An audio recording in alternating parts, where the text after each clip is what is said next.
Arratsaldeon, muy buenas tardes.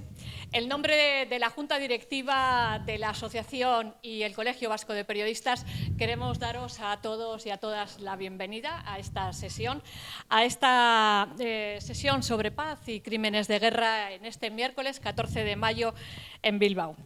Bueno, hemos elegido un tema y un titular que nos invita a pensar en paz, en concordia, en justicia social, en un mundo distópico que nos plantea cada día desafíos y problemas. El panorama bélico actual, rodeado de propaganda, desinformación, manipulación de la información, noticias falsas, tiene el objetivo de influir en la percepción pública y en la toma de decisiones, tanto políticas como militares, e intentan confundir y manipular la opinión pública. Son estrategias de una guerra híbrida. Ya lo decía Goebbels en sus principios de propaganda. Cargar sobre el adversario los propios errores o defectos, respondiendo al ataque con el ataque. Si no puedes negar las malas noticias, inventa otras que distraigan. Así vivimos en un mundo caracterizado por desigualdades sociales y económicas, por conflictos, por guerras y migraciones, por desinformación y polarización, por crisis ecosociales y un largo etcétera. Sin embargo, no todo es negativo y muchas personas trabajan por buscar soluciones y justicia. La percepción de distopía a menudo refleja estos problemas, pero también refleja la posibilidad de cambio y de resistencia. La clave de la esperanza está en cómo las personas y las sociedades afrontamos y buscamos soluciones a estos desórdenes. La relación entre la paz y los crímenes de guerra, la verdad es que es un tema muy complejo, pero muy interesante, tanto en el ámbito del derecho internacional como también de la justicia global. Y así lo vamos a ver esta tarde con nuestros invitados e invitadas en esta mesa redonda. Sin más dilación, pues voy a ceder la palabra a mi compañero Julio Flor, periodista, escritor, quien va a presentar a las ponentes y el ponente que están en la mesa, y también pues disertaremos y reflexionaremos, observaremos sobre paz y conflictos de guerra. Sin más dilación, pues te paso la palabra. Eskerrik asko, Carmen Peñafiel. Ha quedado escrito, y yo creo que todas y todos lo hemos leído alguna vez, que la guerra,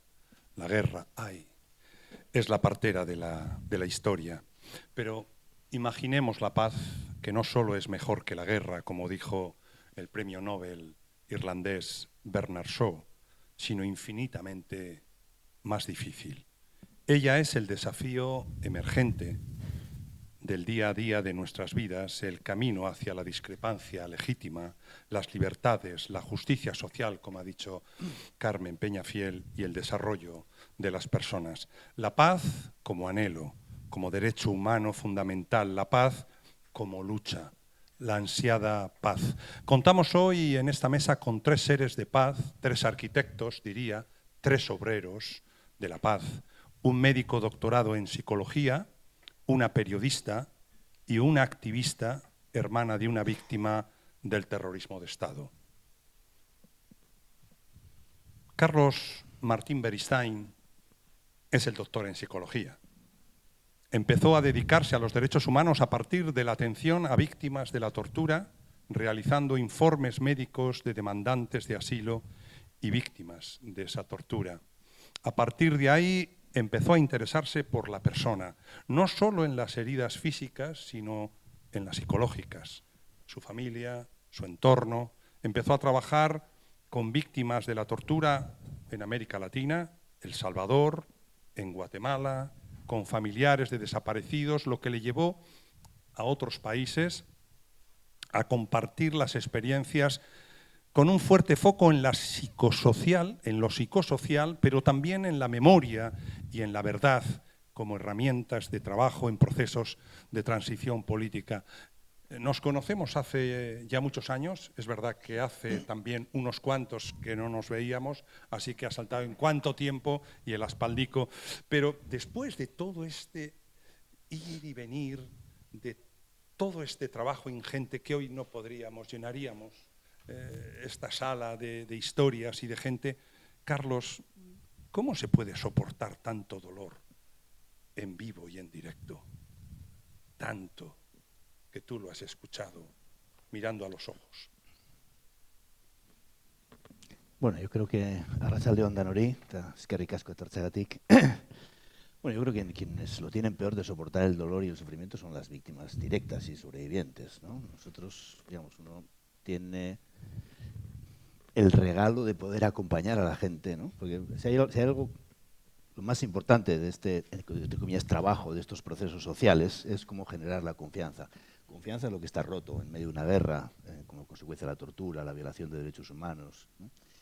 Y la confianza es lo que permite poder hablar, poder dar los primeros pasos para reconstruir unas relaciones rotas por la violencia, ¿no? La desconfianza profunda con un sistema político que te oprime, con una realidad social que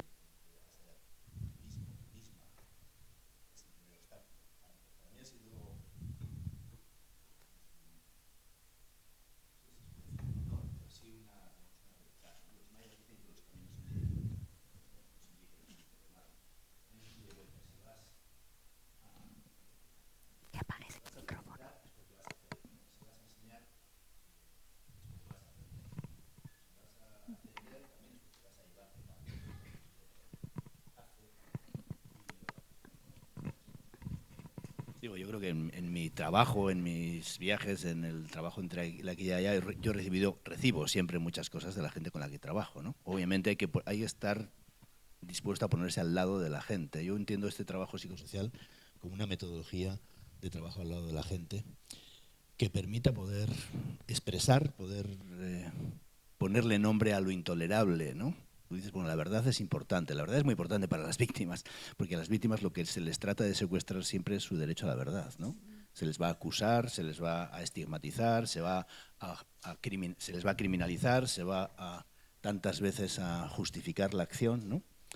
Se les va a deshumanizar, ¿no? Y el primer paso para cualquier proceso de acompañamiento, de ayuda, es la humanización de la gente y la humanización nuestra en términos de lo que descubrimos en esos procesos, ¿no? Vivimos en momentos en los que todo eso está televisado, ¿no? Yo estoy pensando un poco en hoy qué vamos a decir sobre crímenes de guerra y todos los nombres que tiene, ¿no? Crímenes de violaciones masivas de derechos humanos, crímenes de lesa humanidad, genocidio. A veces discutimos por los nombres, ¿no? Si es este nombre, si es este nombre, si es este nombre, distrayendo la atención de cuál es lo importante, ¿no? Porque la cuestión termina siendo si es un genocidio, si es un crimen de guerra o si es una violación de derechos humanos, en lugar de lo intolerable de lo que le pasa a la gente, ¿no? De la represión, de los sistemas políticos, de los desaparecidos, y la importancia de ponernos al lado de la gente, ¿no? Para mí ese es el punto clave, ¿no? Y es un punto en el que yo he aprendido mucho de la gente con la que trabajo. No es algo que yo llevo y transmito, sino también es algo que la gente nos da, aunque vivimos en momentos cada vez más en el que todo el mundo está más solo en cada lugar, ¿no?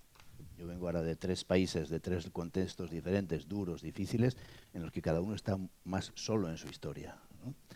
Pero que también es muy importante el intercambio de experiencias, ¿no? De poder vernos en un espejo que nos dé una imagen positiva de nosotros mismos, de lo que la gente en otros lugares está tratando de hacer como nosotros estamos tratando de hacer aquí. Y yo creo que de ese, ¿no? Hay una frase del poeta John Berger que dice que el dolor no puede compartirse, pero el esfuerzo por compartir el dolor sí puede compartirse, ¿no? Y de ese esfuerzo nace una resistencia, ¿no? Y bueno, eso es parte de lo que yo creo también. Qué hermoso. Ana Cristina Navarro nació en Girardot, en Colombia, en 1949. Trabajó durante 24 años en Televisión Española entre 1972 y 1996, siendo redactora del programa Informe Semanal.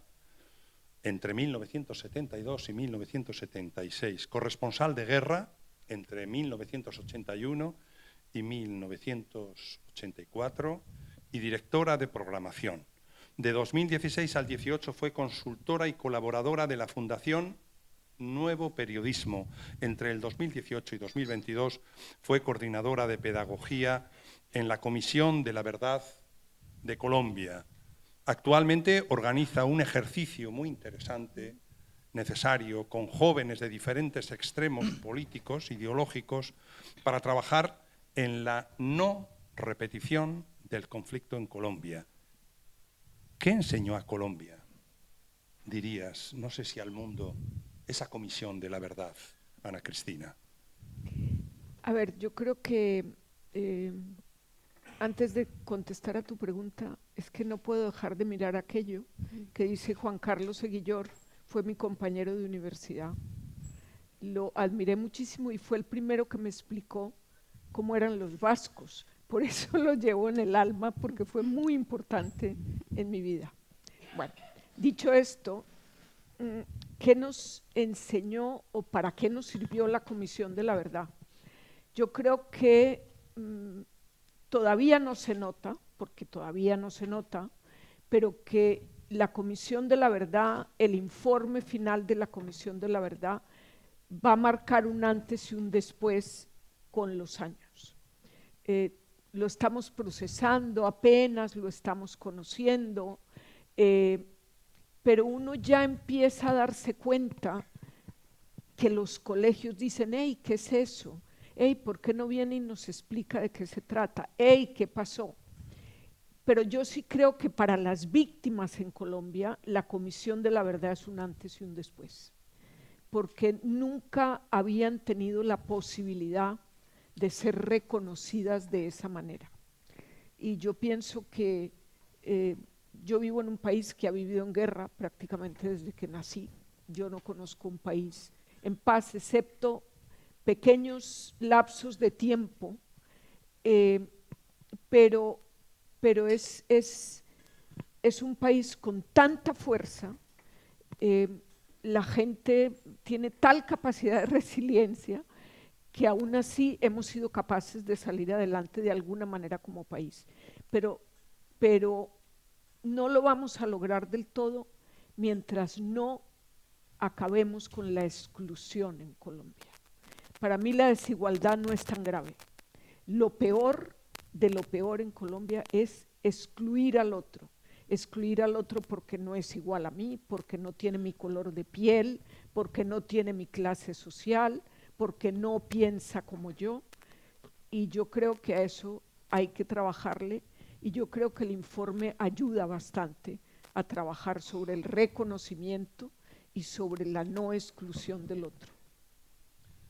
Pili Zabala, activista por la paz y una memoria sin secretos oficiales. Qué fácil se puede decir, ¿no? Sí. Parece que son solo unas palabras y ya está, ¿no? Es vicepresidenta de la asociación Berridachi Bizikidecha Josteko Elkartea. Trabaja, entre otras cosas, para promover iguales derechos ante las mismas vulneraciones y por la rendición de cuentas de los responsables y por reconocer y acompañar a las víctimas, y me dijiste invisibilizadas. Y debo de preguntarte, ¿quién siguen siendo hoy esas víctimas invisibilizadas en Euskal Herria? Arratsaldeon, buenas tardes. Bueno, es un honor poder estar compartiendo esta mesa con Carlos y con Ana Cristina, a quien no conocía. Eskerrik asko por este aforo tan numeroso.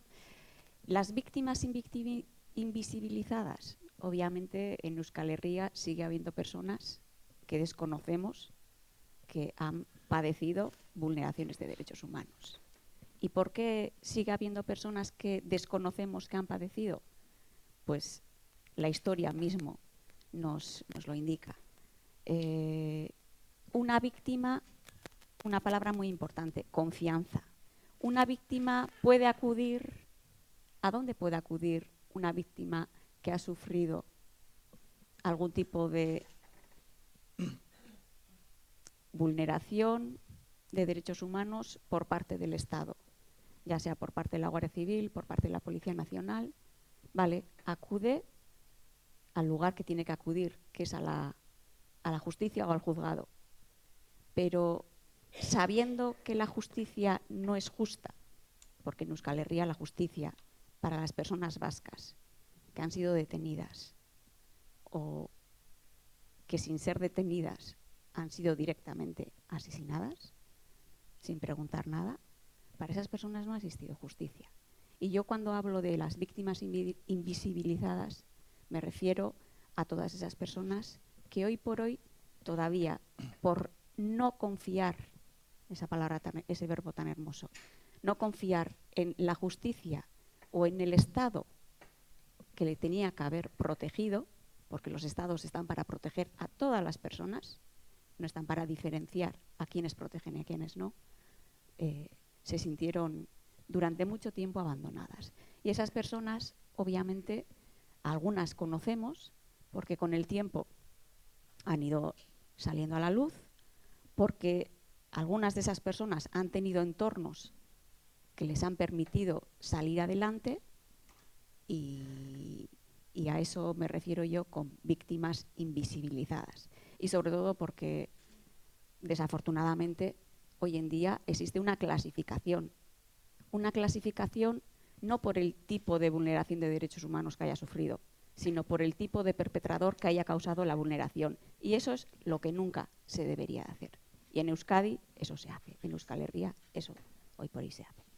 Ha muerto Pepe Mujica e intento establecer también un vínculo entre Latinoamérica y Euskadi, que él, de alguna manera, lo llevaba con él.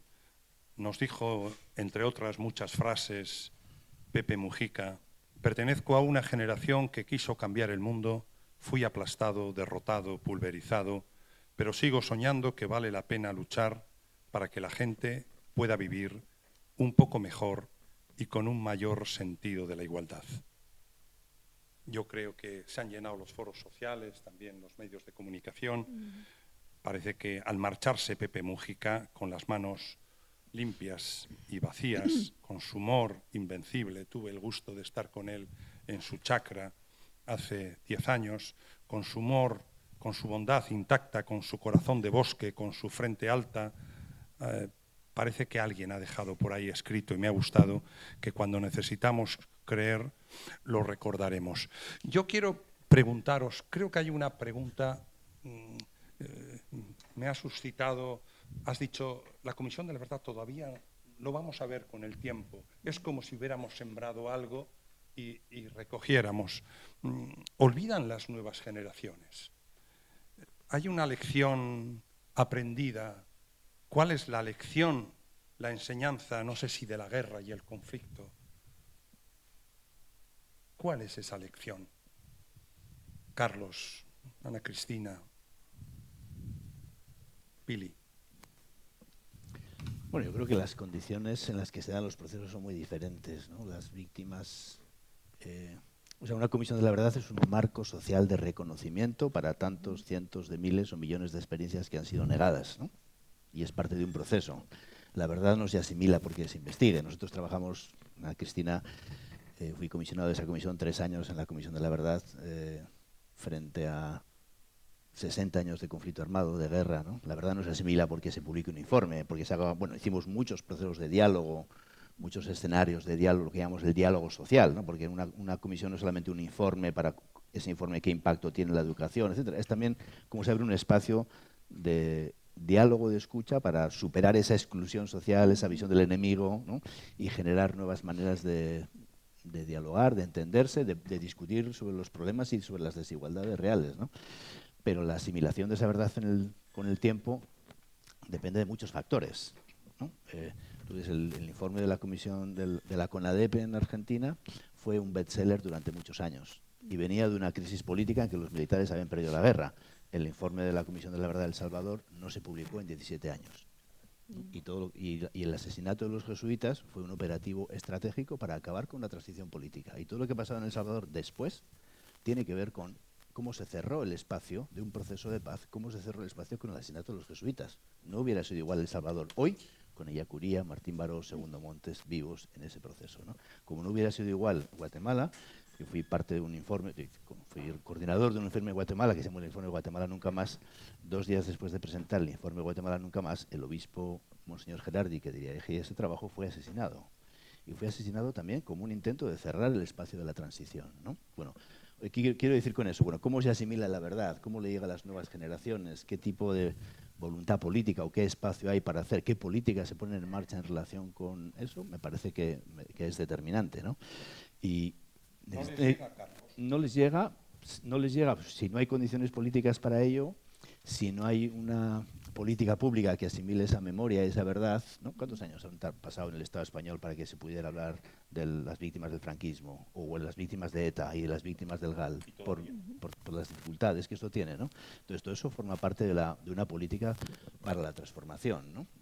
La verdad no se asimila porque se publique, ni porque se conozca, ni porque aparezca en la televisión. Se asimila si hay un proceso pedagógico y un proceso de transformación que dialogue con el presente, ¿no? Porque si no tenemos memorias que miran lo que pasó en el nazismo, lo que pasó en la guerra, pero no, si no nos hablan de lo que sigue pasando hoy, si no nos hablan del racismo hoy, del impacto de las políticas excluyentes hoy, ¿no? Y no de lo que pasó entonces, tenemos una memoria fosilizada, ¿no? Como un álbum de fotografías del pasado que no dialoga con lo que nos está pasando en el presente y no va a generar una conciencia sobre el presente, ¿no? Sino va a ser una especie de batallita del pasado alejada de la realidad, ¿no? del hoy y de los jóvenes, ¿no? Y eso es parte de lo que creo que hay que hacer. Fíjate que a partir de mi experiencia en la Comisión de la Verdad, Carlos era mi jefe, organizamos un movimiento de jóvenes, no es muy numeroso, pero logramos dejar una semilla por lo menos en 18 ciudades de Colombia. Y lo que esos jóvenes nos dicen hoy es que primero, es la primera vez que ellos saben de un proceso en el que víctimas y victimarios se encuentran. Eso no había sucedido en Colombia nunca, no de esa manera, no con todas las, digamos, las precauciones, con todo el acompañamiento. Seguramente ha habido procesos privados, pero no como los que hubo en la Comisión de la Verdad. Y eso a los jóvenes los impacta muchísimo. Entonces, cuando ellos van, porque ahora a lo que se dedican fundamentalmente, además de sus obligaciones, es ayudar a que se conozca el informe de la Comisión de la Verdad, y dicen que eso es lo que a la gente más le llama la atención, que les cuenten que se encontraron los señores de las FARC que secuestraron al gobernador con los hijos de ese gobernador al que mataron después las FARC, entonces eso en Colombia, eso nunca había pasado. Entonces, y eso yo creo que a los jóvenes, por lo menos en las conversaciones que yo tengo con ellos, es lo que más les impacta. Y que además se encuentran con historias de los distintos. Este no es un país clasista, mi país es un país absolutamente clasista, donde las oligarquías, porque es cierto, están allá, pues todavía no reconocen al que está abajo, no piensan que no tienen los mismos derechos por la razón que sea. Bueno, entonces, cuando empiezan a ver desde todos los ángulos, los jóvenes de aquí, los de aquí, los de aquí, se dan cuenta de que algo pasó, de que por primera vez la verdad está tratando de salir a flote. Eso les impacta mucho. Será una percepción difícil de obtener, Pili. ¿Y nuestros jóvenes qué saben del conflicto vasco? No voy a preguntar qué saben del franquismo, pero qué saben de algo que ha ocurrido, pues sí. Ellos, algunos, tenían unos añitos de edad. ¿Qué crees que saben? Pues yo creo que saben poco. Y es que normalmente nos cuesta hablar del dolor. Y es innegable que la sociedad vasca, Euskal Herria, ha padecido mucho sufrimiento. Mucho sufrimiento, y los jóvenes, yo que he participado dando mi testimonio en las aulas en algunos colegios durante unos años determinados, es alucinante la atención con todos los sentidos que prestan cuando tú estás contando tu historia. Y las preguntas que te hacen dan a entender que ellos, nadie les ha contado. Y te dicen, muchas veces te dicen, es que a mí nadie me ha contado nunca esto. Pues esto pasó. Y esto, yo no digo que esto fue así, yo cuento mi historia. Y dentro de mi historia puedo contar otras más historias. A mí es algo que me parece muy importante. Y cómo se está realizando la transmisión. Creo que la transmisión del dolor, la transmisión transgeneracional del dolor, es muy importante. Porque hay estudios, no porque lo diga Pili Zabala, es que hay estudios científicos con metodología que nos indican que todas aquellas vulneraciones de derechos humanos que padecieron algunos antepasados nuestros, pues tienen una tendencia a reproducirse en los descendientes, de diferentes formas y maneras.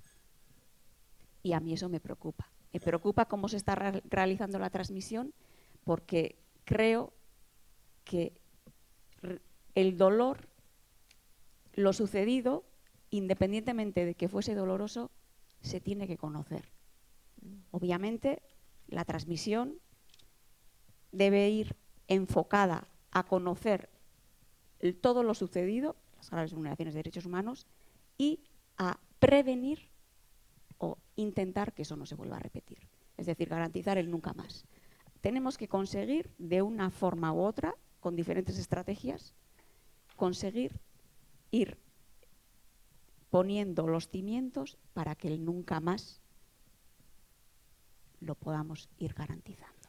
Recuerdo una intervención en una conferencia de Julio Anguita donde decía que no quería ponerse a describir la realidad, y no solo la realidad del Estado español, sino la realidad del mundo. Dice, porque como me ponga a describir lo que hay, vamos a acabar todos y todas llorando. Claro, eso decía Julio. Entonces, vamos a buscar alternativas, vamos a buscar salidas, vamos a buscar propuestas. Pero la verdad, Ana Cristina, qué impotencia la nuestra, la de los periodistas, ¿no? Siempre informando sobre las vergüenzas y los dolores de la humanidad. Es cierto, pero cuando tú estás en un sitio en guerra y te sientas delante del gobernante, que a lo mejor es el responsable de la guerra, y te das cuenta que el 99% de ese país nunca le ha visto la cara a ese responsable, nunca lo ha podido mirar a los ojos y decirle, ¿por qué nos haces esto? A ver, yo creo que buscar la verdad es no una profesión, es un oficio fascinante, pero muy difícil, porque en la experiencia de la comisión, me has hecho caer en cuenta, nosotros trabajábamos con dos tipos de jóvenes. Una cosa era ir a trabajar a colegios en zonas de conflicto, donde todavía el padre podía estar amenazado, o ellos, o el padre podía estar en la guerrilla, o el padre podía ser paramilitar, y entonces estos chicos no podían hablar francamente en su entorno cotidiano, porque tenían miedo, ¿no? Entonces, y esos chicos frente a los chicos de un colegio en Bogotá, donde el conflicto en general no les afecta, pues claro, son dos situaciones muy distintas frente a la verdad y al reconocimiento de la verdad. Y yo no me había dado cuenta de eso tanto como gracias a ese trabajo en la comisión. Fíjate, Carlos, qué pregunta, ¿no? Demoledora, tan sencilla como demoledora. ¿Por qué nos haces esto? Si alguien de los máximos responsables en El Salvador, en Guatemala, en Colombia, pudiera responder, porque es control, es miedo para ejercer el poder. ¿Qué pregunta? ¿Por qué hicieron aquello, lo que hicieron, lo que siguen haciendo en muchos sitios? Mira, nosotros nos hicimos esa pregunta cuando estamos en Guatemala, estamos preparando, como el señor Gerardi, ese trabajo se llamó Proyecto de Reconstrucción de la Memoria Histórica, ¿no? Ese informe iba a tener 3 tomos. La idea inicial. 1 iba a ser la historia del conflicto, qué pasó en diferentes épocas. 2 iba a ser el impacto en las víctimas y en las comunidades. 3, Va a ser la estadística, las violaciones de derechos humanos, las categorías jurídicas, ¿no?, del derecho internacional, ¿no?, que tanta guerra contra los elementos del derecho internacional que en estos días de estupor estamos viendo, ¿no? Esos eran los tres. Pero cuando empezamos la investigación, cuando empezamos a tomar algunos testimonios de ex paramilitares de bajo nivel, como en Guatemala se llamaron patrullas de autodefensa civil, que eran gente de las comunidades obligada a participar en ataques contra sus propias comunidades o contra quien era considerado guerrillero, o hacer operativos contra insurgentes, ¿no? Y ellos empezaron a contar cómo participaron en esto, ¿no? Y un par de jefes de inteligencia fueron traídos por su familia diciendo, este está alcoholizado, tiene que hablar, ¿no? Tiene que hablar. Y eran muy poquitas cosas. Teníamos un par de entrevistas largas y un poquito de... Pero eso se fue convirtiendo en un tomo del informe, en un cuarto tomo del informe que se llamó Los mecanismos del horror, ¿no? Y ese tomo de los mecanismos del horror trata de explicar lo inexplicable, ¿no? Aunque hay un nudo de inexplicabilidad. Bueno, ¿no? Sabemos que por el experimento Milgram, que se hicieron muchos experimentos después del nazismo, ¿no? ¿Cómo es posible que el vecino con el que has convivido, ¿no?, la guerra de Serbia, Bosnia, la Yugoslavia, el vecino del panadero se convirtió en un francotirador y disparó contra sus propios vecinos en medio de la guerra, ¿no? ¿Cuál es el camino que lleva a eso, ¿no? Y hay mucha investigación que muestra cuáles son esos mecanismos, ¿no? Esa división del mundo entre nosotros y ellos, ¿no? Esa visión de si no lo haces te lo hacen, la ideologización o el mesianismo, el uso del miedo, digamos, los estamentos jerárquicos, ¿no?, que terminan dividiendo la responsabilidad, ¿no? Porque el que tiró la bomba atómica no es responsable porque solo llevaba una bomba y le dio un botón, ¿no? Y el que puso la bomba atómica en el avión no es responsable porque él solo puso la bomba atómica ya. Y el que la produjo, Oppenheimer y compañía, tampoco es responsable porque tampoco sabía ni tenía otra idea. Entonces, al final tú terminas viendo el horror, ¿no?, la secuencia del horror, nadie es responsable, ¿no? Porque el único responsable es Hitler, y Hitler estaba loco y es el responsable más, ¿no? Entonces hay una división de la responsabilidad, ¿no? Y si no nos sentimos responsables del conjunto de la acción, ¿no?, estamos perdiendo un elemento clave que me parece que está en juego hoy en día. Hoy nos movemos en un contexto en el que Eduardo Galeano decía que había un musculito, ¿no?, en el cuerpo. Yo nunca vi, yo soy médico, estudié medicina y estudié 2 años de anatomía, nunca vi ese musculito del cuerpo, ¿no? Un musculito del cuerpo que era la conciencia, ¿no?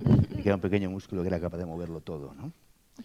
Y lo que estamos viendo hoy, ¿no?, es un ataque a ese musculito, ¿no?, en el que atacar a la población civil, bombardear a la población y defensa, no importa. Se puede ver en la televisión, no importa, ¿no? Nadie va a actuar frente a esa situación, ¿no? Y eso, la impunidad, el nivel de impunidad que estamos viendo televisada, porque eso lo hemos vivido, lo vivimos en Guatemala escuchando y viendo los testimonios, o en Colombia, en otros muchos lugares, viendo la dimensión de lo sufrido por la gente. Ahora tenemos todo eso que hemos investigado en informes, que hemos tratado de sacar en documentales, etcétera, lo estamos viendo en el telediario, ¿no?, a gran escala, ¿no? Y el riesgo, digamos, de esa impunidad, ¿no? La impunidad tiene un efecto educativo, ¿no? Y es que termina generando impotencia aprendida. Todos terminamos aprendiendo que no se puede hacer nada, que lo único que se puede hacer es adaptarse a esa situación para sobrevivir. Y son esos mecanismos, ¿no?, los que están en juego ahora mismo. No hay una manera de hacer la guerra, que son las bombas, que son los disparos, que son los misiles, pero hay estas otras maneras de hacer la guerra que son fundamentales, ¿no? Y que creo que si no ponemos distancia de ellas, ¿no?, si no dejamos de creernos eso como la realidad que se nos impone como la única posible, digamos, la humanidad no tenemos futuro, ¿no? Y lo que muestran, si me permites un ejemplo, ¿no?, lo que muestran muchos del trabajo práctico con la gente. Termino con un ejemplito. Trabajando en Colombia hace muchos años con comunidades que vivían en medio de la guerra. El año 1998 se dio una escalada de terror en el país, ¿no? En 10 años de la guerra se produjeron el 75% de los muertos y desaparecidos, del año 96 al año 2006 en Colombia, ¿no? Y estamos trabajando con comunidades que estaban en medio de la guerra. Se llamaban comunidades de paz. Bueno, comunidades de paz en medio de la guerra, ¿no? Y estábamos compartiendo las experiencias de Guatemala y El Salvador, de comunidades en resistencia, de las repoblaciones, con esas comunidades que se llaman comunidades de paz. yo estaba haciendo un taller en los que hay mucho intercambio de experiencias y al final uno de los líderes de San José Apartadó, una comunidad que tiene 10% de muertos, ¿no? Luis Eduardo se llamaba, después fue asesinado, ¿no?, por una patrulla del ejército. Luis Eduardo se levantó al final y dijo: mire, Carlos, este taller nos ha gustado mucho, porque yo he visto que lo que nosotros estamos tratando de hacer aquí, en San José, en medio de la guerra, otras comunidades lo han hecho en otros lugares. Porque a veces uno piensa que está loco, piensa que no se puede resistir, piensa que no se puede hacer nada, ¿no? Y sin embargo hay otras experiencias que te muestran que otra gente como tú, en otros lugares tan duros, o más que el tuyo, entre comillas, están haciendo algo distinto. Y esa capacidad de la acción, ¿no?, que no está en los medios de comunicación, que no está en lo que nos cuentan de Srebrenica o nos cuentan de Israel, Palestina o de Colombia, me parece que es un punto fundamental, ¿no? Experiencias en el País Vasco, aquí tuvimos una iniciativa Glencree, ¿no? Aquí tenemos personas que participaron en esa iniciativa, son experiencias que son lecciones morales, puntos donde se ancla la esperanza, ¿no? Yo recuerdo de esa comunidad de paz, San José de Apartadó queda en Antioquia, que es mi región, de donde yo soy.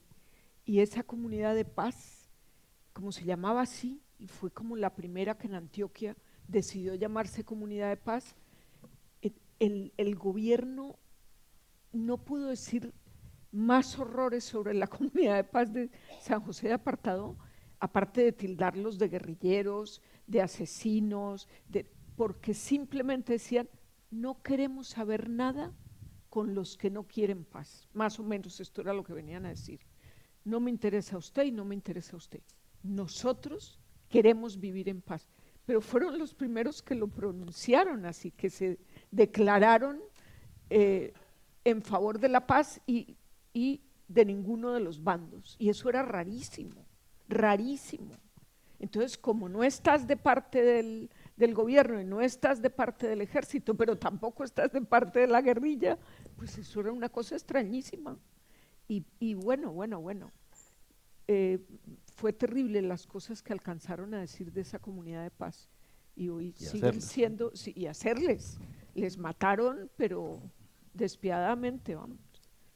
Fue todo un ejemplo esa comunidad de paz. Con tu permiso, Pili, voy a tratar de reconstruir en 20 líneas, quizá alguna más, lo que ocurrió entre el 15 de octubre de 1983 y 1995. Josi Zabala, tu hermano, José Ignacio Zabala, y José Antonio Lasa fueron víctimas del terrorismo de Estado. Como titular, fueron secuestrados en Francia, en el sur de Francia, en esa fecha de 1983, por un comando de los GAL. Acabaron en el Palacio de la Cumbre, en San Sebastián, propiedad del Ministerio del Interior, donde fueron interrogados y torturados por guardias civiles del cuartel de Inchaurrondo. Que he empezado a leer, después de haber escrito un recopilatorio que he hecho, es uno de los episodios más negros de la llamada lucha antiterrorista de los años 80. Ambos jóvenes, Lasa y Zabala, que por entonces tendrían 20 o 21 años aproximadamente, desaparecieron sin dejar rastro. Perdón, no desaparecieron, les desaparecieron a la fuerza. Los asesinaron convencidos en aquel momento, aquellos, de que formaban parte de un comando de ETA. Y los enterraron en cal viva, hasta que los restos mortales fueron hallados en 1985 en Alicante, siendo finalmente identificados 10 años más tarde, en 1995. Sí, correcto. Qué camino, ¿no? Tan largo el de tu familia, que hoy estás aquí, ha cambiado la situación en Euskadi ha cambiado, sí. Tú has podido hacer un montón de cosas, creo que durante un montón de tiempo estuvisteis también en silencio, callados. Recuerdo en cierta ocasión que a través de una común amiga yo pedí una entrevista contigo y considerabas que no era el momento, y bueno, ha habido que pasar todo eso que hay que pasar, que solo lo sabes tú, claro, nosotros no lo sabemos, como antes bien nos decía Carlos Martín Beristain, ¿no? Sí. ¿En qué momento estás, Pili? Estáis si se puede hablar de la familia. Bueno, a ver, nuestra historia es la historia de muchas familias de Euskal Herria. Y yo siempre digo que yo tenía 13 años la primera vez que vino la Policía Nacional a nuestra casa. 13 años. Era el año 81, era noviembre del 81. Y vinieron a buscar a mi hermano. A las 12 del mediodía, correctamente, enseñaron la placa. Eso sí, dejaron la casa patas arriba. Y nos dijeron que venían a buscarle porque había habido un intento de atraco en Tolosa y se suponía que era uno de los que habían intentado el atraco y que parece ser que pertenecía a ETA. El segundo episodio traumático en el 82 en enero.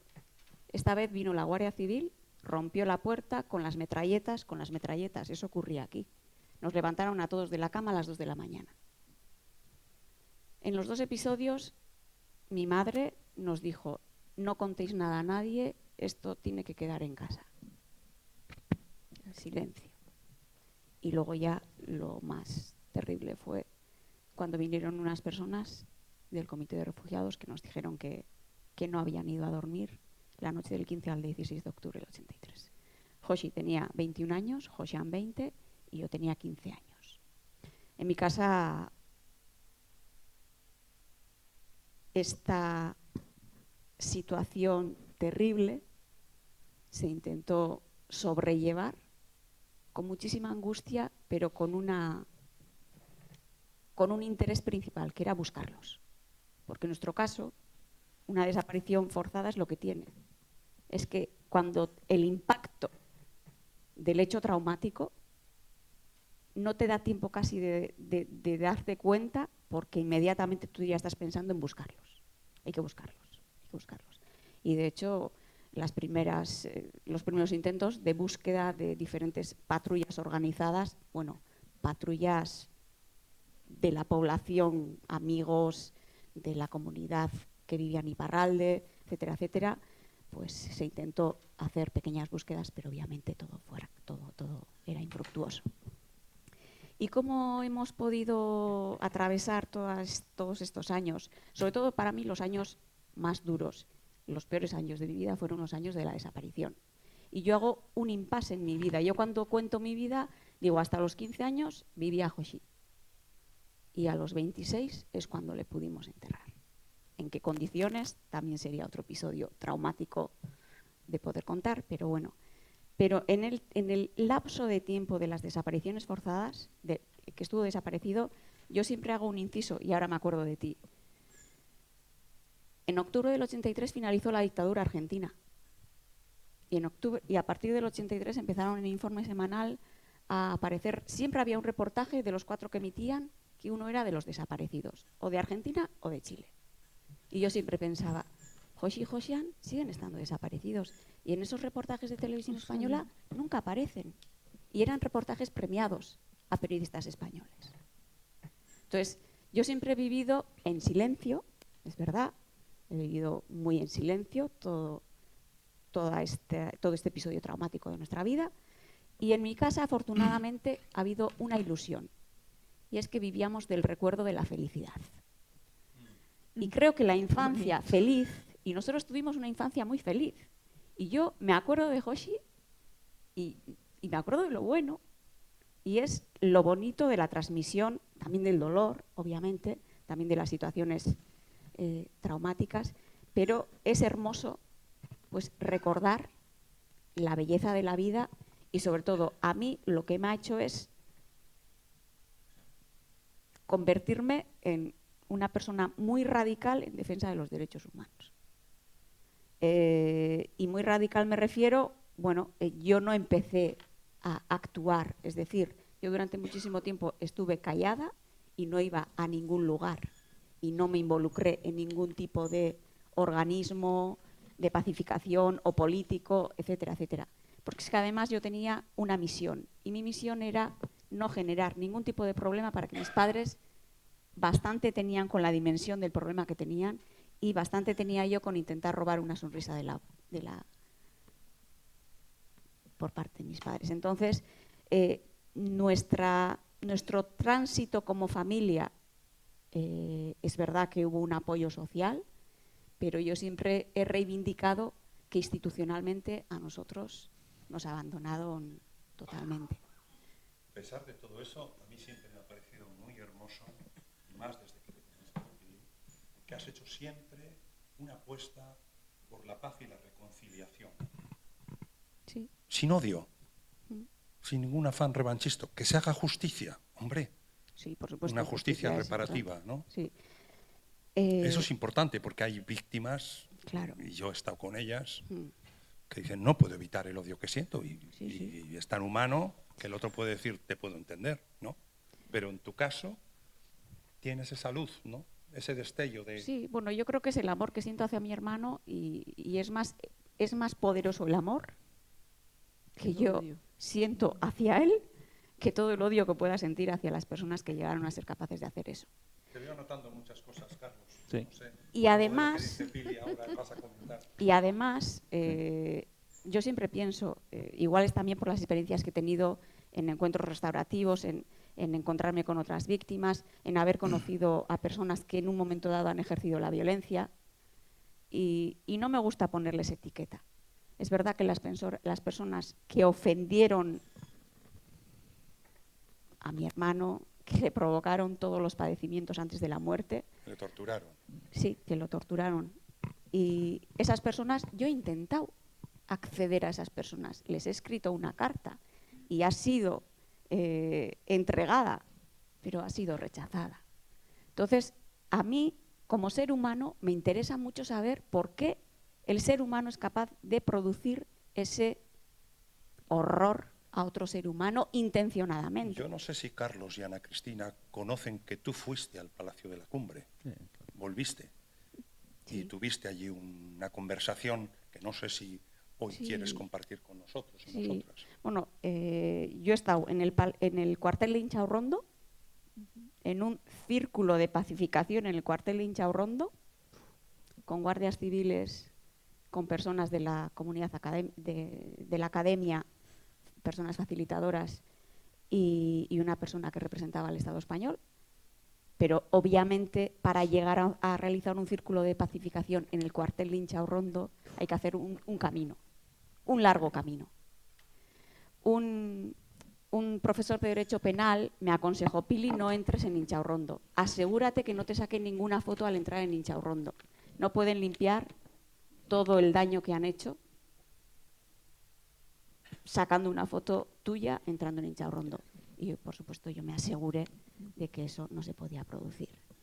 Es verdad que cuando confías en las personas, y para mí es muy importante la confianza, que te traten con respeto, que nadie te criminalice, porque nosotras, las víctimas invisibilizadas a las que yo me refiero, somos las víctimas a las que se nos criminaliza. Es decir, no existe la presunción de inocencia para con nosotras ni para con nuestros seres queridos. Existe la presunción de culpabilidad. ¿Vale? Entonces, esa observación es importante también, destacarla. Y bueno, pues yo he tenido la fortuna de que a mí me han llegado las cosas. Me han llegado las cosas. Yo no, bueno, algunas cosas he intentado hacer y no se han realizado. Escribí a Galindo, escribí a Bayo, escribí a Ramón Jáuregui para mantener un encuentro restaurativo y lo rechazaron. Pero es verdad que la visita al cuartel de Inchaurrondo y la visita a la cumbre fue un día muy especial, porque no fue la visita a la cumbre, fue la biografía de mi hermano. Es decir, accedimos al lugar donde nació. Mi hermano nació en Olarrain. Hoy en día en Olarrain hay un monolito. Al año de la desaparición, como nosotros no teníamos ninguna tumba, colocamos la familia una escultura a 2 kilómetros de Tolosa, y en ese lugar era donde podíamos ir a colocar unas flores, a hablar con ellos. Es una escultura que tiene el rostro de Joshi y de Joshan, y tiene un verso. Y en ese primer lugar yo leí un texto escrito por mí para que todos conocieran el lugar donde había nacido Joshi, y 2 chicas del Instituto Vasco de Criminología cantaron una canción.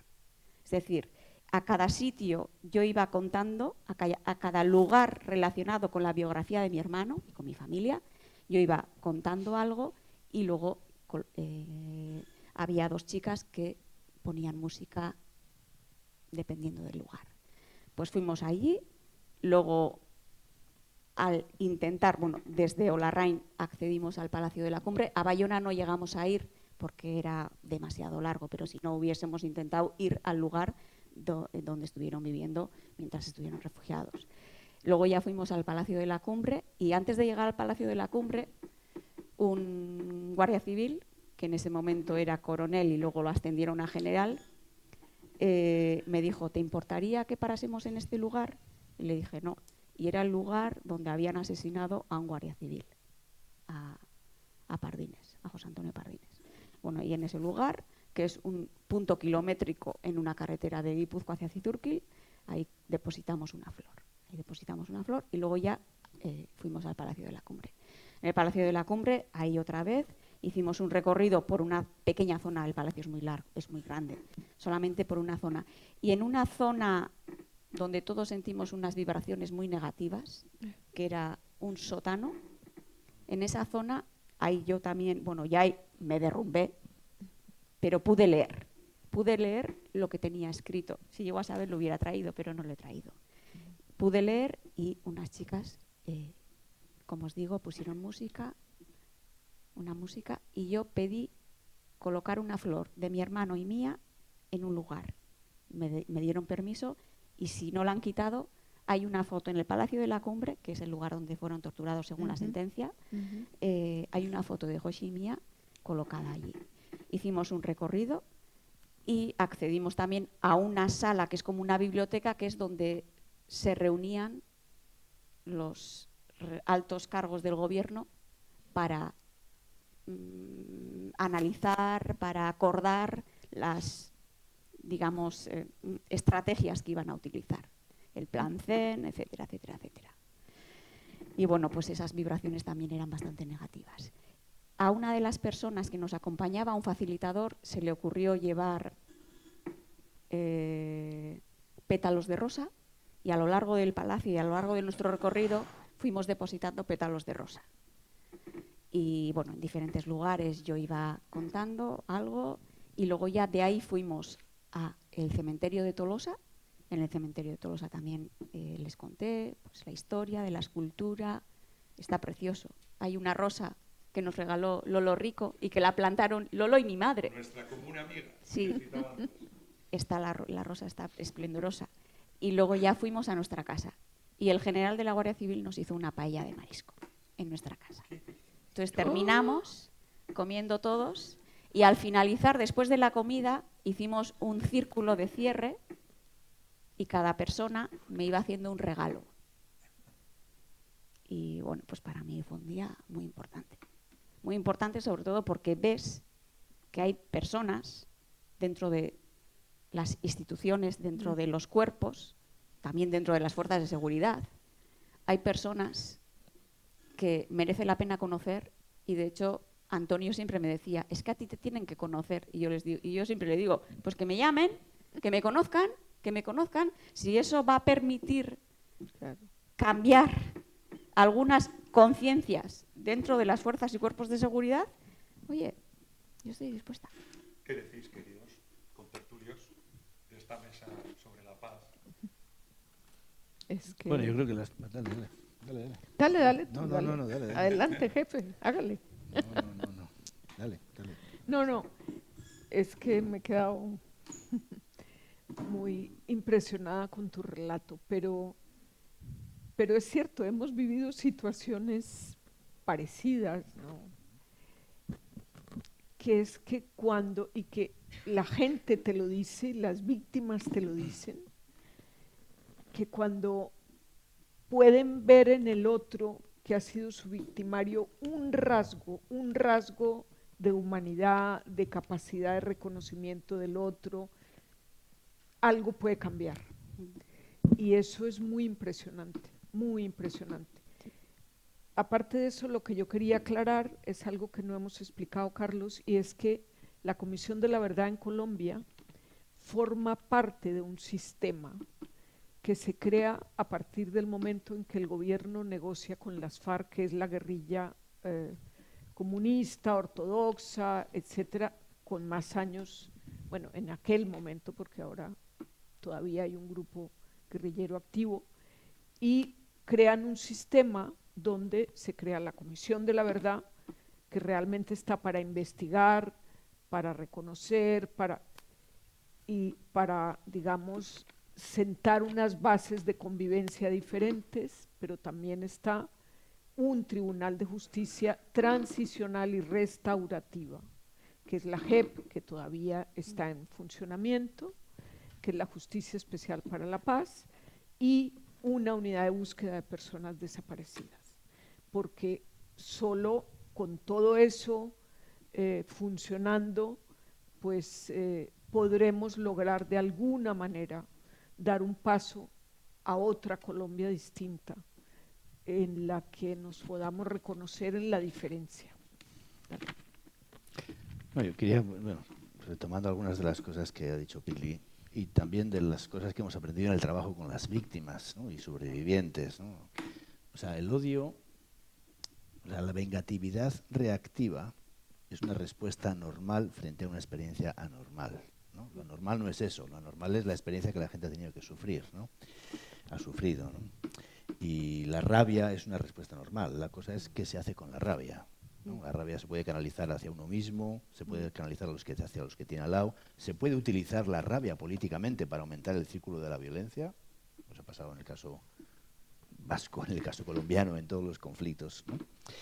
Y creo que ese es el uso político del dolor y el sufrimiento, es el problema central, no es la rabia o la respuesta reactiva, ¿no? Sino el odio como un proyecto político alrededor del uso del sufrimiento, ¿no? Cuando decimos la iniciativa Glenn Cry de víctimas de ETA y víctimas del GAL, las víctimas que allí se encontraron tenían rabia, tenían malestar, pero terminaron diciendo ese proceso, nosotros empezamos siendo de dos lados y resulta que nos hemos dado cuenta que estamos del mismo lado, del lado que ha puesto los muertos, que ha puesto el sufrimiento, y en todos los grupos que hicimos dijeron, aquí atrás tenían que estar los políticos, aquí tenían que estar escuchando el proceso que se ha dado aquí, ¿no? Y no utilizando, porque si una cosa que todas las víctimas, entre comillas, de todos los lados dijeron ahí es, estamos cansadas, no queremos más uso político del dolor y el sufrimiento nuestro, ¿no? Y la gente ha tenido más capacidad de reconstruirse que la política le ha dejado ser, ¿no? Y eso me parece que es importante porque trabajamos en contextos en los que la gente tiene, en mi experiencia, muchas de las comunidades de lo que hemos trabajado en Colombia, en Guatemala, en otros países, tienen mucha más capacidad de reconstrucción del tejido social frente a quienes tratan de controlar esos procesos sociales y políticos, ¿no? Un ejemplo del caso mexicano, ¿no? Yo fui parte de un grupo que investigó y acompañó a las víctimas un tiempo del caso de los 43 estudiantes desaparecidos de Ayotzinapa, ¿no? Un caso de 43 jóvenes desaparecidos por narcotráfico, de la mano de la policía, agentes del Estado y miembros más altos del aparato del Estado, de las policías, incluso presencia del ejército donde se estaban dando esas desapariciones. Y estuvimos en muchas reuniones con el Estado, hasta presidentes de gobierno y las víctimas, los familiares. Y en muchas de esas reuniones escuchamos decir a los familiares, al fiscal general, al presidente del gobierno, pónganse en mi lugar, pónganse en nuestro lugar. Piensen que los desaparecidos son hijos suyos, que ustedes tienen un hijo entre estos. Y si ese ejercicio se hubiera dado, si ese ejercicio se da, ¿no? Ese ejercicio de empatía, de ponerse en el lado donde están los familiares, de entender algo, ¿no? Uno no ha vivido esa situación y hay muchas cosas que no vamos a jugar a decir que entendemos, ¿no? Pero sin ese esfuerzo por ponerse en el lugar del otro, ¿no? Y sin ese esfuerzo de empatía no se va a movilizar la energía para la búsqueda de los desaparecidos, 120.000 desaparecidos en México. No se va a movilizar. Y el aparato de justicia, de la fiscalía, de la investigación, sigue trabajando en una lógica de no enfrentar esa realidad, de tratar de mirar para otro lado, ¿no? De tener explicaciones que tratan de minimizar el problema. Y eso es parte de lo que contribuye a que el problema se mantenga, ¿no? Porque no se enfrenta directamente a esa situación y las condiciones de exclusión de las víctimas terminan siendo las claves, ¿no? Y otra cosa que me parece importante, la memoria es una herramienta fundamental. No solamente se trata de una verdad que cuente lo que pasó. La verdad te abre un espacio de reconocimiento. Mucha gente ha tenido que guardar. Yo recuerdo, la primera vez que yo fui a Guatemala, en el año 89, había una manifestación de un grupo de apoyo mutuo, los familiares de los desaparecidos, y había una señora que tenía bueno, pancartas, y había una señora que tenía una fotografía así de tamaño carné, pequeñita, ¿no? La fotografía de su hijo desaparecido. Esa era la proclama más fuerte de esa manifestación, ¿no? Y lo que muestra es, digamos, la necesidad de abrir espacios sociales. A veces es para la denuncia, a veces es para que se conozca, a veces también es para la reconstrucción. Lo que tú has contado, Pili, es un camino de la reconstrucción, es volver al lugar del crimen, ¿no? En más sentido duro de la palabra, ¿no? Pero no es para borrar las huellas, ¿no? O no es para recrear el horror, es para asimilar una experiencia absolutamente traumática, ¿no? Y que es intolerable, ¿no? Y creo que ese es el papel de la memoria. No es una cosa de mirar hacia atrás como si tuviéramos tortícolis, ¿no?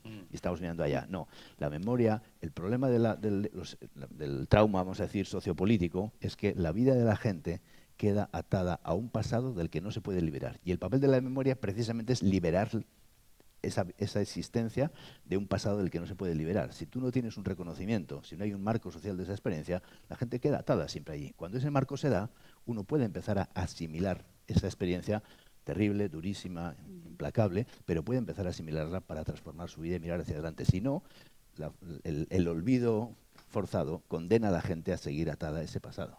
Tengo claro que mi querido tocayo Anguita no estaría llorando, porque ya está el sueño en marcha, ya está la resistencia humana abriéndose camino a la vida, pero quiero recordar una conversación que tuvimos hace años y que nos cuentes. Aquello de la monjita, ¿era la besa?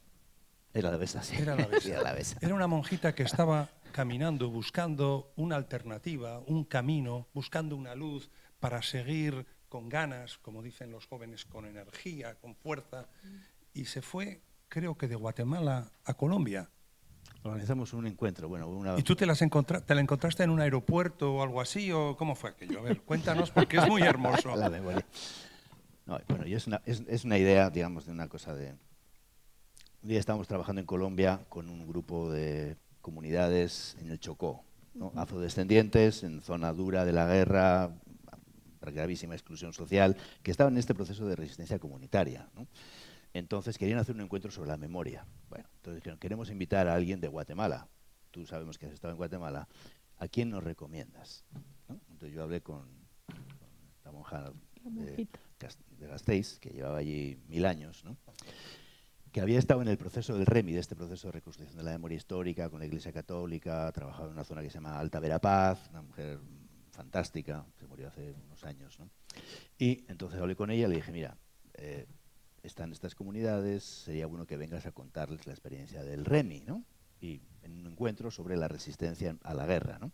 Pues, bueno, yo les puse en contacto y no supe más. Puse en contacto y un día fui a Justicia y Paz, porque el líder estaba en Justicia y Paz, una ONG religiosa de derechos humanos que tenía su base en Bogotá, que estaba este líder del Chocó, y le dije, ¿cómo fue el encuentro con esta mujer, ¿no? Y me dijeron, Carlos, fantástico. Esa mujer, qué experiencia han tenido en Guatemala, aprendimos mucho de ella, fue una cosa maravillosa, dio mucha energía a la gente de la comunidad. Yo me quedé feliz. Bien. Y después volví a Guatemala porque estábamos haciendo del proceso después del informe Guatemala Nunca Más y después del asesinato de Monseñor Gerardi, seguimos haciendo muchas cosas de reconstrucción del tejido social en las comunidades. Fui a ver a esta mujer y le pregunté cómo fue el encuentro de Colombia. Y me dijeron, Carlos, maravilloso, fantástico. Aquellos sí que están haciendo cosas en Colombia, no como nosotros aquí, que ya no estamos haciendo nada. Que es exactamente lo mismo que me había dicho el líder de allá, ¿no? Nosotros, aquellos sí que han hecho en Guatemala y no nosotros aquí que no estamos haciendo nada, ¿no? Y es un ejemplo para mí de cómo juntando dos impotencias, tú dices, impotencia más impotencia igual a depresión. Pues no, ¿no? Impotencia más impotencia igual a resistencia. Cuando la gente se identifica entre sí, ¿no? Y tiene ejemplos de lo que ella está tratando de hacer en medio de una situación, juntar lo que son dos impotencias genera una resistencia, genera una fuerza, ¿no? Le tenemos miedo, digamos, a la percepción de la impotencia, ¿no? Y creo que necesitamos más ese elemento de identificación con el otro, con la otra, con otra gente que está luchando. No creernos este mandato de que no se puede hacer nada. No, yo recuerdo cuando íbamos a hacer la presentación del informe, de la experiencia de Glen Cree en Santurchi, ahí estamos con Conchi, fuimos a tomarnos unos potes y algunos de los amigos dijeron, mañana vamos a presentar esto, esperar. Y todos me dijeron, no, eso va a ser horrible, no, seguro que no va a salir nada, no, seguro, no sabían de qué iba, pero venían con la acción de no va a salir nada, ¿no? Porque tenemos la experiencia del no poder, ¿no? Y creo que, es una cosa que hay que romperse, ¿no? Esta idea de que no se puede es parte de lo que, no solamente hay que gritar en una manifestación, sino que hay que construir parte de esas herramientas, ¿no? Bueno, me vais a permitir los tres que os saque un poco de cada uno de vuestros mayores conocimientos y experiencias, casi, bueno, toda esa sabiduría que venís acumulando por cada uno de los hechos y de las historias que os ha ido tocando. ¿Qué tal si ampliamos la mirada? Si vamos al horizonte mundial. Este horizonte mundial de carencia de paz en muchos sitios y de crímenes de guerra que se están produciendo ahora. Ahora. No sé si podemos hablar, por ejemplo, hay 49 conflictos en el mundo armados. No sé si podemos hablar de uno que nos inquieta, y a los periodistas hemos dado un premio a los periodistas palestinos que están informando desde allí, que le han matado a más de 100 periodistas palestinos, que estaba claro que estaban informando, intentando informar, que se sepa qué pasa allí, hoy que es tan difícil, y tú lo sabes, Ana Cristina, llegar a los lugares, informar no es como antes. ¿Qué decimos de eso que a muchos, a algunos, no sé, nos parece un genocidio? Lo que se está haciendo. Antes creo que has mencionado tú 2 veces la palabra Hitler, pero pareciera que hay, no voy a decir un nuevo Hitler, es entre comillas o sin comillas, No, pero sin comillas. Sin comillas. Sin comillas. ¿Cómo os toca? Porque estáis imbuidos, metidos a tope, con el corazón, con la inteligencia. ¿Cómo os toca un conflicto de este tipo? Y claro, busco un poquito de luz. ¿Podremos hacer algo o vamos a asistir en silencio la comunidad de la Unión Europea a todo esto hasta que los expulsen a todos? Carlos. No, absolutamente, ¿no? Yo creo que, vamos, o sea, en los días de estupor, ¿no? En el genocidio transmitido por televisión, ¿no? Que nos deja a todos en la impotencia, ¿no? y en la falta de movilización social y la falta de movilización política más que social, porque sociedades se han movido y se han estado moviendo, y hay países en los cuales tú no puedes salir a la calle a hablar sobre Palestina porque te meten en la cárcel, Alemania o Estados Unidos, ¿no? Bueno, el palestino que lo metieron en la cárcel en Luisiana y lo llevaron a Texas y lo querían expulsar, pues ha tenido una movilización de los abogados, ha tenido una movilización de 8 o 2 millones de personas en Estados Unidos que han estado apoyando a esa persona. O sea, hay realidades invisibles, ¿no? Hay realidades de resistencia dentro de Israel, obviamente dentro de Palestina también, ¿no? Que me parece que son las claves y tenemos que buscar maneras de cómo acompañamos, cómo fortalecemos esos procesos y desde luego cómo se denuncia la actitud de los países, Europa y Estados Unidos, que es parte de ese genocidio del sionismo Israel, ¿no? Y estamos a punto de perder una cosa que he tratado de decir un poquito desde el principio, ¿no? Cuando hablaba de Eduardo, y es la conciencia de lo intolerable, ¿no? O sea, a base de ver, ¿no? A base de ver lo que sigue pasando y nada aparece o poco se mueve o nada se transforma, perdemos la conciencia de lo intolerable. Ya no es buscar las palabras que digan qué es lo que está pasando, sino que ni siquiera importe que digamos lo que está. Y esa es parte de una conquista de la humanidad que está a punto de perderse. Y el ejemplo central es ese, no es el único, ¿no? Pero el ejemplo central es ese, ¿no? Y creo que hay muchas para mí la cuestión es cómo apoyamos las experiencias de resistencia adentro, cómo denunciamos el comercio de armas que sigue alimentando esa guerra, cómo criticamos la inoperancia, bueno, y el mantenimiento de las formas de ayuda a las condiciones que están dando lugar a ese genocidio también por parte de la Unión Europea, por parte, desde luego, de Estados Unidos. Y esto va a traer impactos para las próximas 3 o 4 generaciones, ¿no? Y tenemos que prepararnos para ello, en la medida de lo que hacemos. Todo lo que yo os he contado no son cosas que antes uno las veía en el ámbito más de un país, de un pequeño país o de una pequeña situación, pero ahora tiene una dimensión mundial y están ante los ojos de todos. Pero los mecanismos son los mismos y hay una cosa para mí del fondo de todo esto, ¿no? Y es cómo ampliamos el círculo del nosotros, ¿no? ¿no? Porque todas estas cuestiones no van solamente de la verdad, no, van de una verdad ligada a una identidad, ¿no? O sea, Trump acaba de dar asilo a refugiados blancos que vienen de Sudáfrica, ¿no? Porque son blancos y tienen plata. Y son, ¿no? ¿Cómo ampliamos el círculo de nosotros, ¿no? El que ya no entra el afro, ya no entra el negro, ya no entra la mujer indígena, ¿no? Ya no entran los migrantes en Estados Unidos, ya no entran los migrantes aquí, ¿no? Y tenemos cada vez conciencias más reducidas de nosotros, con más murallas, con más de tal, y necesitamos ampliar este círculo de nosotros, ¿no? Si la población israelí no amplía su círculo de nosotros y solo va a ver su propio círculo más limitado de los que tienen que defenderse, sin ninguna empatía y sin ningún lazo de solidaridad ni empatía con el de al lado, ¿no?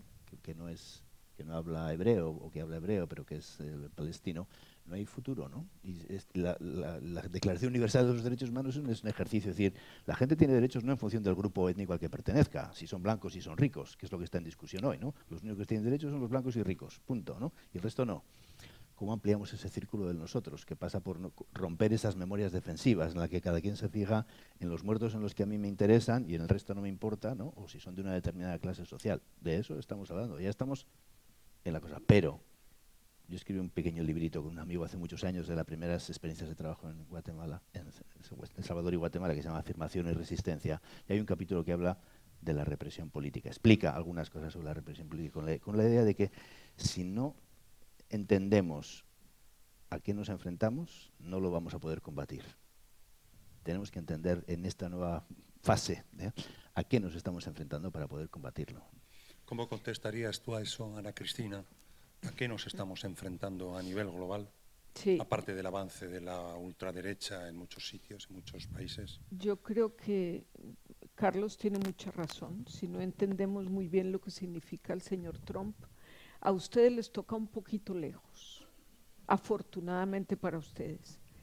A nosotros nos toca demasiado cerca. Menos mal que Latinoamérica no le ha interesado nada. Se ve que no hay nada ahí que él pueda coger, robar, no sé. Entonces, todavía no ha hablado de nosotros, afortunadamente. Salvo México. Salvo México, exacto. Es con la única que se ha metido, es con la presidenta mexicana, que ha sido muy valiente. Pero esa sensación, o sea, a mí hay algo que me tiene alucinada y es este señor diciendo, convirtamos a Palestina en un resort turístico, mandémoslos a vivir a los países árabes y que nos entreguen el territorio. O sea, pero ¿cómo se puede estar tan loco? Porque hay que estar, ¿cómo se puede tener tan poca o ninguna humanidad para ser capaces de decir eso? Yo tengo muchos amigos judíos en Colombia, muchos amigos, muy buenos amigos, que no pueden entender lo que está pasando con Palestina, que no están de acuerdo con lo que Netanyahu está haciendo con Palestina, independientemente de que está bien, no debe haber secuestrados israelitas, lo que sea, pero el tema de Trump con Palestina puede ser muy peligroso. Yo creo que es el que más me preocupa con respecto al señor Trump, porque quizá fue porque fue el primer conflicto que me tocó cubrir en mi vida, en la guerra de los hoteles en el Líbano. Me tocó la guerra, se disparaban de un hotel a otro, y entonces uno de los 4 ejércitos que había en esa guerra ya eran los palestinos. Han sido parte de ejércitos en un montón de guerras, siempre tratando de defender un pedacito de lo que les dejaron cuando le entregaron el territorio a Israel. Entonces eso, que lo hicieron mal desde los que hicieron la primera negociación para abrirle un espacio a Israel, pues a hoy con este señor, la verdad es que a mí lo que más miedo me produce Trump es el tema palestino. ¿Harías tú ya esa frase de un poeta latinoamericano que dijo, no sé muy bien quiénes son las víctimas, pero las llevo a todas conmigo? ¿Las llevas contigo, Pili? Hombre, yo cuando conozco a una persona, toda persona tiene una historia. Siempre hay una historia detrás de cada persona. Y cuando la historia de esa persona es injusta o ha sufrido una vulneración de derechos humanos, desde luego yo llevo a esa persona en el corazón. No pregunto quién le ha causado ese dolor. A mí la persona que sufre ya me pide, mi corazón me pide acercarme a ella. Y normalmente la compasión, lo que algunos llaman empatía, pues en este momento me estoy acordando de una persona, de Amedo. Pues en uno de los encuentros que yo estuve con Amedo, sentí compasión hacia él. Hacia una persona que durante años había sido un monstruo en nuestra casa. Sobre todo los años en los que mi hermano estaba desaparecido. Y sí, yo creo que con las víctimas siempre hay que estar. Mi pregunta es, estando en la situación en la que estamos, ¿qué es lo que ha fallado? ¿Por qué la ONU ya no es efectiva? Para nada. Esa es mi pregunta. ¿Por qué no es efectiva? ¿Cómo nos tenemos que organizar? ¿Qué tipo de liderazgo tiene que haber? ¿Cómo la comunidad internacional tiene que observar que lo intolerable es intolerable y tiene que actuar? Con una sola voz y bien coordinada. Esa es mi pregunta. Pero tengo esperanza, porque en Israel y en Palestina hay círculos de familias. Y nosotros hemos trabajado en un proyecto denominado Encuentro de Encuentros Restaurativos, con situaciones donde ha habido víctimas y personas que han ejercido la violencia, que se suele llamar victimarios, de Italia, Palestina-Israel, de Irlanda, de Bélgica, de Francia y el Grupo Vasco. Y en el grupo de Palestina-Israel estaban 2 mujeres que habían perdido a sus hijos. Y en Israel y Palestina hay círculos de familias que trabajan, mujeres palestinas y mujeres israelíes, mano con mano, codo con codo. Esos grupos hay que reforzarlos. Y para mí, muy importante, hay que conocer a la persona, porque los genocidios no se producirían si tú conoces al ser humano. Tengo una pregunta para Ana Cristina pero la vamos a dejar para luego porque quiero escuchar vuestras preguntas. Yo la dejo en el aire. ¿Cómo andáis de esperanza? Para la humanidad, Latinoamérica, bien. Colombia, bien. Euskal Herria, bien. No, la humanidad. Esta humanidad para la que ha dejado algunos mensajes, pues alguien como, por ejemplo, Pepe Mujica y tantos otros, ¿no? El vuestro. Pero sería bueno que os animarais. Seguro que Carmen Peñafiel ya tiene alguna pregunta para empezar. Ahora le paso yo el micrófono a ella. ¡Uy! Cuidado. Pensé que era solo una escalera. Bueno, no, la mía es una pregunta quizá muy concreta y corta porque creo que algo que nos falta a muchas sociedades y a muchos países que relativamente se dicen demócratas es que no hacemos lo suficiente por pedir justicia social. Creo que muchas de las cosas que habéis comentado en la mesa, además de los derechos humanos, la justicia social, ahí está también algo que habéis comentado, y es el no dejar impune ningún tipo de conflicto o de sufrimiento, ¿no? Pero, sin embargo, yo cada vez veo que hay más impunidad para tapar muchas de las cosas que somos testigos de todos los conflictos que hay en estos momentos en el mundo. Entonces, ¿dónde está la justicia social? ¿Por qué no se hace justicia y de alguna manera se responsabiliza de esa impunidad? Porque quien la ha hecho la tiene que pagar. Rendición de cuentas. Pero ¿qué pasa efectivamente cuando son los estados los que venden armas, los que... Bueno, me parece muy complicado, pero sí que quiero tener un poco vuestra impresión.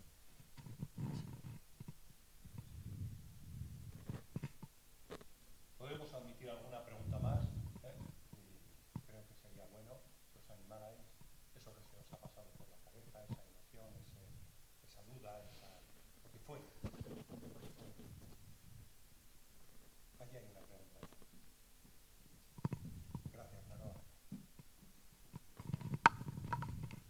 Yo la pregunta es más la reflexión al moderador. Y es que creo que es muy importante, como ha quedado claro, bueno, pues la memoria y la transmisión que estamos haciendo a nuestros jóvenes.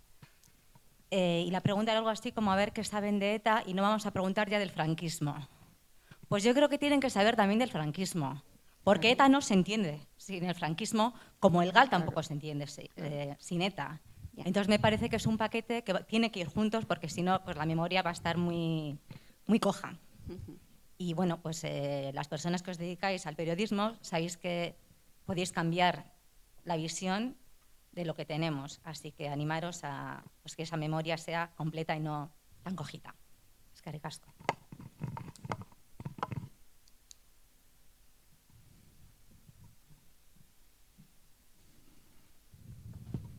Sí, bueno, mientras alguien se anima, yo digo algunas cosas.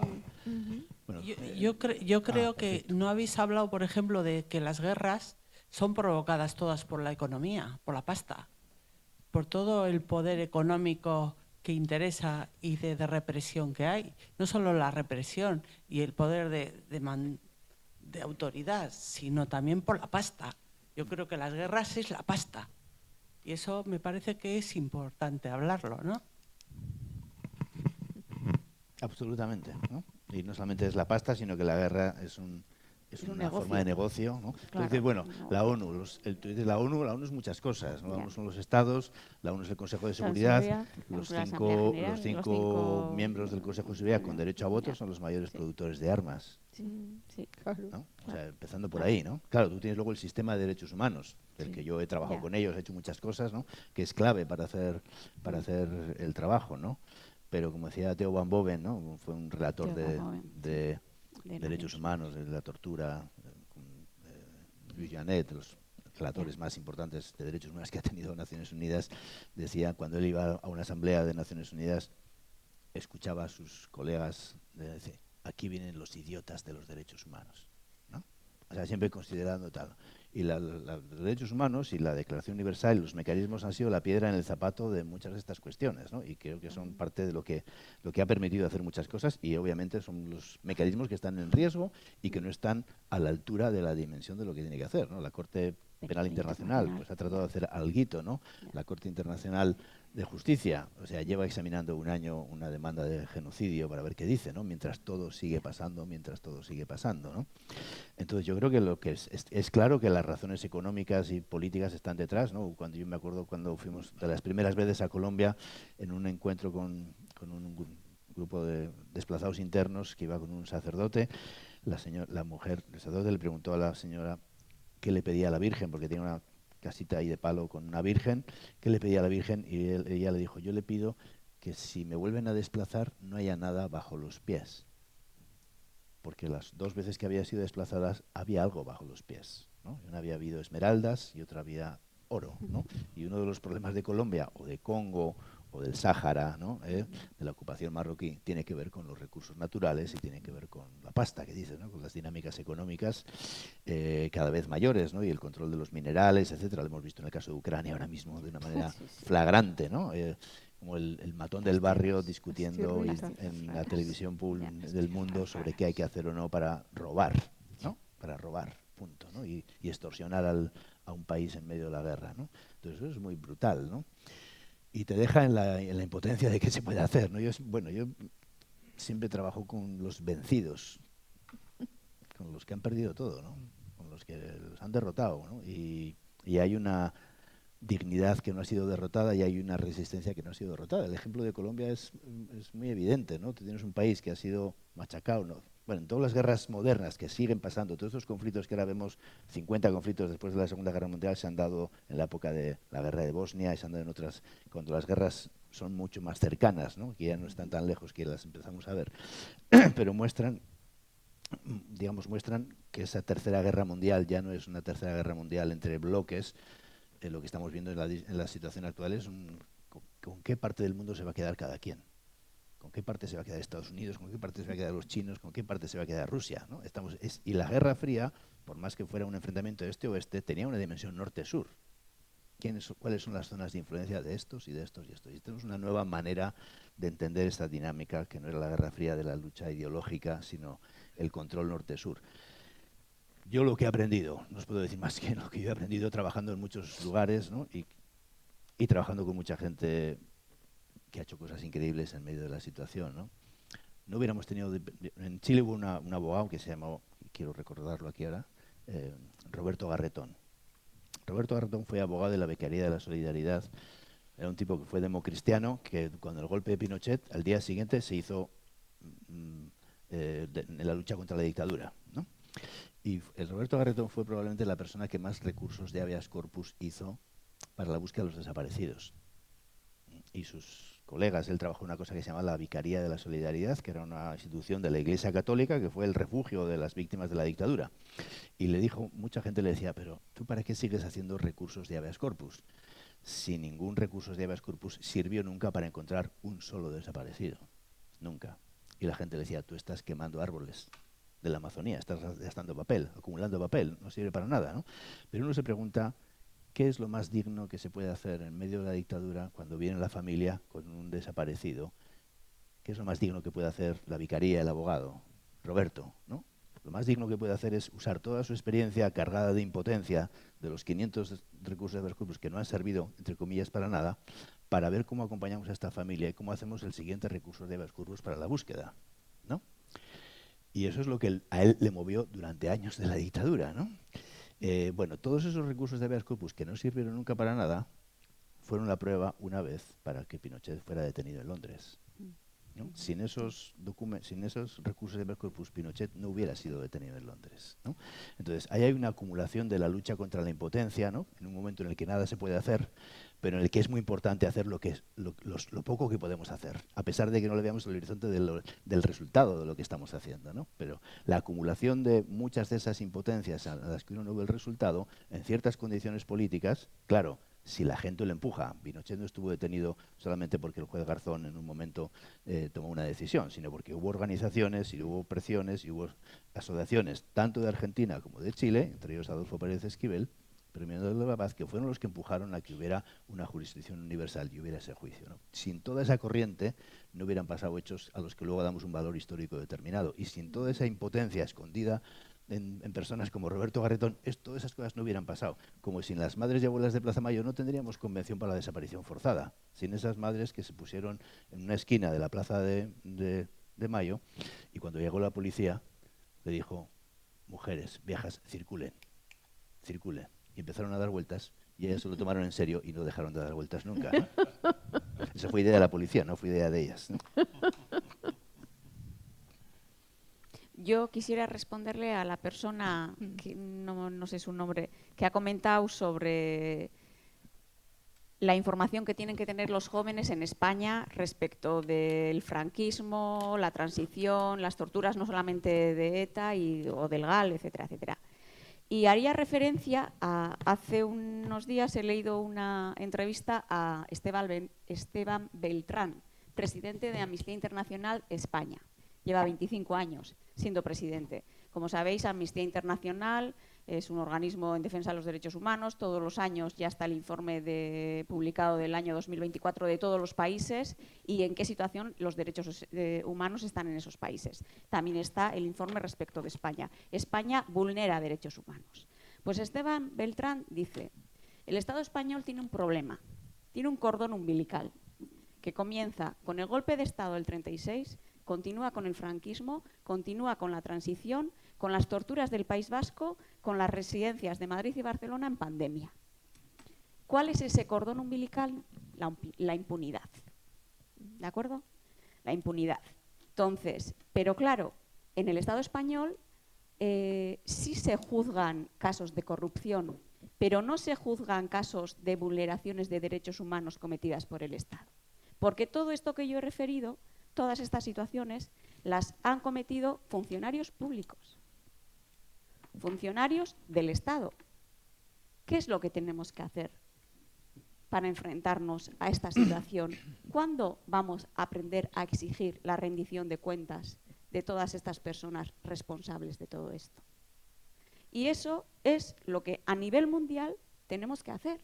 Es que hay que organizarse, no sé cómo, claro, si tuviese la idea, obviamente, sería un milagro, pero hay que organizarse desde la sociedad civil. Y otro presidente de Amnistía Internacional, en este caso de Italia, dice: la esperanza de hoy se llama justicia, la que sirve para castigar después de haber verificado los delitos y a quienes los cometieron, la que sirve para dar verdad, de la que hemos hablado, y justicia a las víctimas y derrotar la impunidad. La palabra clave de hoy, asociada a la esperanza y al futuro, es justicia. Y yo creo que eso es así. Es verdad que es importante saber cómo nos tenemos que organizar, pero considero que en muchos lugares del mundo existen pequeños grupos, grupos más amplios, grupos organizados que están haciendo pequeñas cosas, como tú decías, que igual hoy, en este momento, no tienen un reflejo real ya, pero que seguramente en el futuro eso lo iremos viendo. Yo quería comentar lo que comentó la persona allá atrás, que creo que tiene toda la razón. Es cuando nos planteamos este trabajo con los jóvenes, todo el tiempo intentamos hablar de todos los lados, ¿no? De qué es responsable de qué son responsables estos y de qué son responsables estos. Porque, como os decía, en Colombia suele suceder que se explica la historia hasta los años 50 y después ni una palabra. Entonces, de los años realmente del conflicto en Colombia nunca se habla en los colegios, nunca.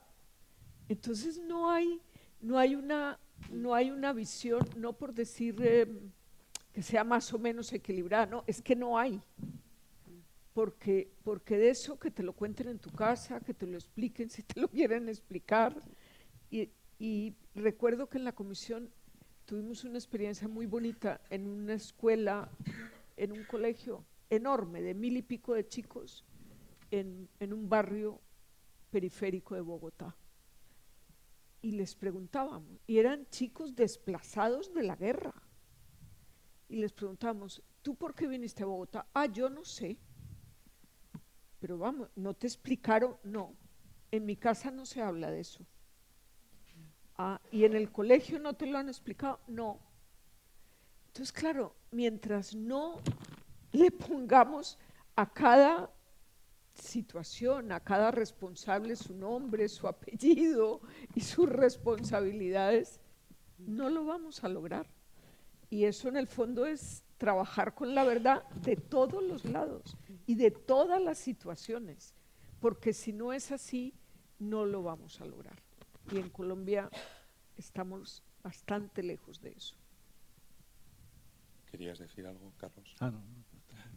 Yo creo que, a ver, pensando en las comunidades más afectadas, en los sectores más duros, ¿no? Yo lo que he visto siempre, ¿no? Vengo de Ecuador, un caso de 4 niños desaparecidos por el ejército ecuatoriano en el marco de la llamada guerra contra las drogas, ¿no? De la Amazonía, trabajando con los indígenas guaraní que están en medio de la lucha contra las petroleras y el control del territorio, ¿no? Lo que yo encuentro en la gente de Colombia, en las discusiones sobre la Jurisdicción Especial para la Paz y las futuras sentencias que tienen que salir en los próximos meses sobre la responsabilidad de las FARC y del aparato del Estado de los militares en la violencia contra la población civil. 90% de las víctimas en Colombia han sido, como en todas las guerras modernas, son la población civil, ¿no? Yo lo que he aprendido y lo que sigo aprendiendo todos los días es que la desesperanza es un precio demasiado caro para la gente que tiene tantas ganas de vivir, ¿no? Y eso es lo clave para, esa es la deriva, para dónde va, ¿no? Qué gran titular.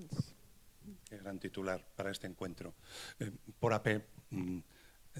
alusiones, decirle a la compañera que me he expresado mal, seguramente me he expresado mal.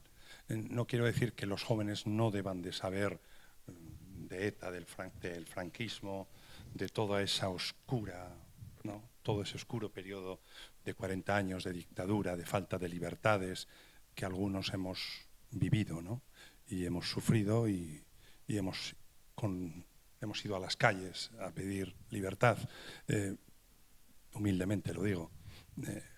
No, quiero decir que si no conocen los jóvenes de 18, 20 años todo ese periodo también histórico nuestro de violencias, pues va a ser más difícil que les pidamos que sepan algo que ocurrió. Pues los medios de comunicación lo están diciendo. Ahora, este fin de semana he estado en Mauthausen, 80 años de Mauthausen, donde un montón de republicanos, casi 4.000, perdieron la vida, acabaron en los campos nazis de exterminio. Les vas a contar, sí, hay un montón de películas sobre el nazismo. Creo que es la temática más abordada por el cine universal. Y siguen todavía. Bueno, eso es lo que quería decir, ¿no? Quiero decir que, como no, ojalá en nuestra cabeza cupiera la historia y la historia entera para concluir en cosas como las que se están diciendo hoy aquí.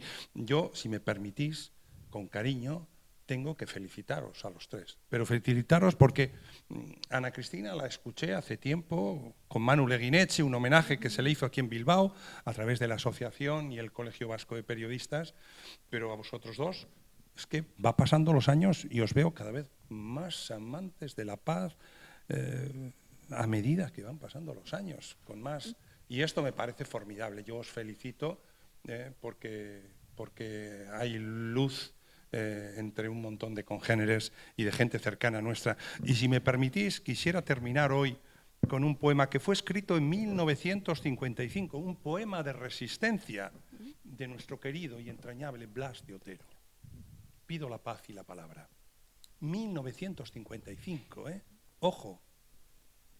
Escribo en defensa del reino del hombre y su justicia. Pido la paz y la palabra. He dicho silencio, sombra, vacío, etc. Digo del hombre y su justicia, océano pacífico, lo que me dejan. Pido la paz y la palabra. Es que ricasco. Es que ricasco.